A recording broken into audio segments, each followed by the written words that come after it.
Good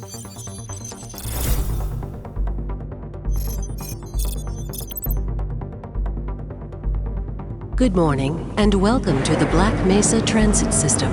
Half-Life comes out, it changes the PC gaming world. It's the most amazing game ever made for its time. And two college kids took Half-Life and made this game called Counter-Strike as a free modification that you just download. At the time, I was really interested in counter-terrorist forces. That level of sophistication in terms of the weaponry, in terms of the tactics, I thought that would make a great theme for a game. Early on, we had to beg people to help us out.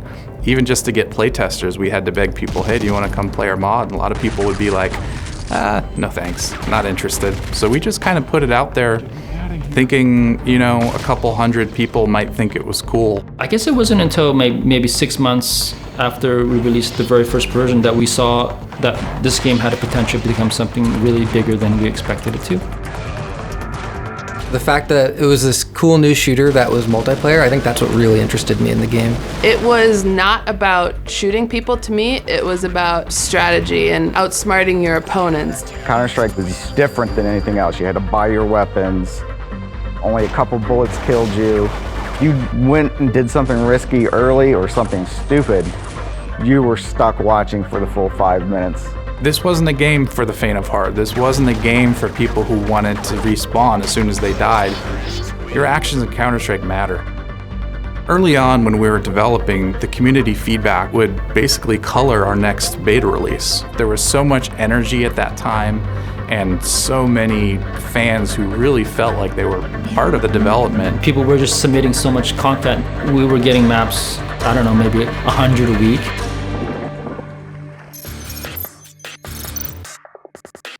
As we released a couple of betas, we had been talking to Valve that whole time because they had noticed the player numbers for Counter-Strike were pretty high. Counter-Strike came out and immediately was at 8,000 simultaneous peak players.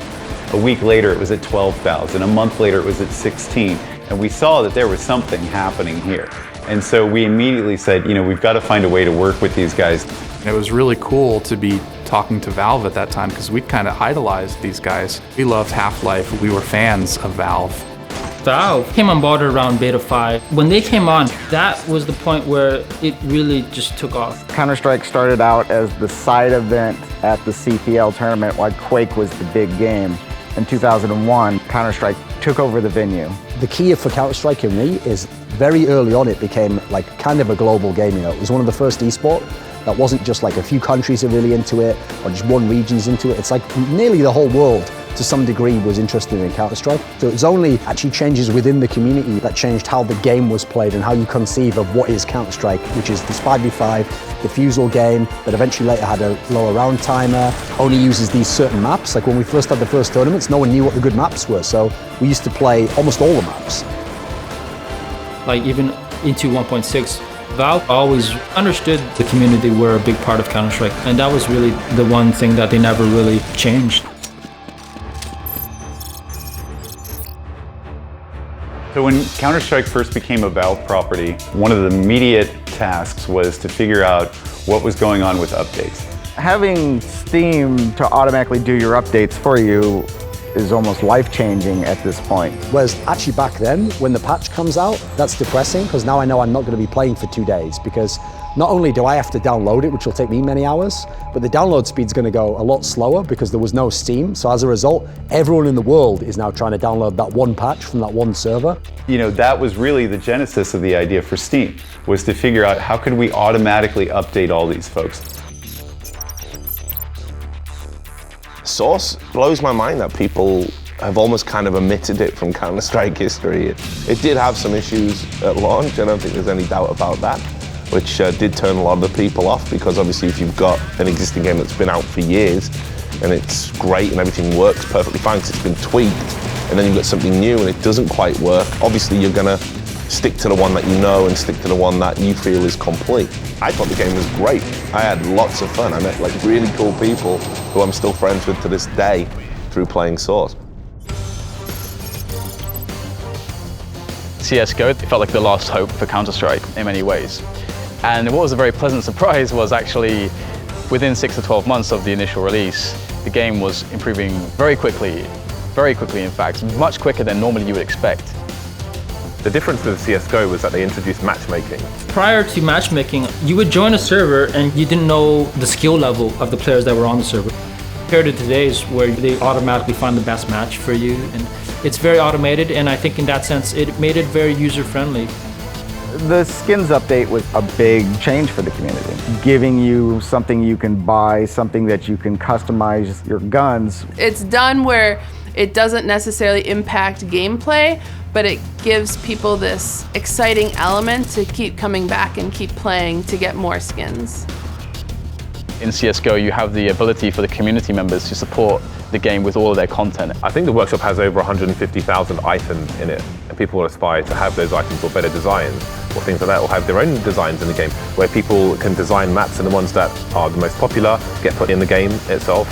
I just decided it's something I wanted to do. To be able to create something that the community was able to play and they do enjoy, that's awesome. Sometimes I go to events and people tell me Cache is their favorite map, and I would have never imagined that would have happened. One of the biggest things about Counter-Strike, just how it's always been evolving, but yet the fundamentals of it haven't really changed at all.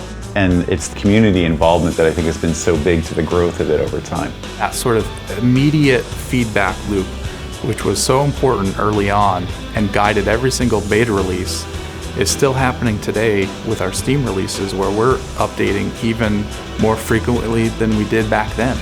The core that Counter-Strike has, that almost no other esports game I'm aware of has actually, is that on the most simple level, people intuitively understand the concept of a person versus a person with a weapon, but the more you bring to the table, the more you take away with Counter-Strike. That is one of the most absurd things I have seen. It's the kind of game where you're always on a quest to be better, best in your region, or the best in your continent, or the best in the world. This game has a history which spans people's lives. There are many steps to the ladder, and the ladder has no end.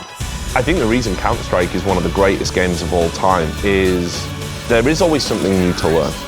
Like a new smoke, a new flashbang, a new boost where you can see a part of the map people didn't think you could before.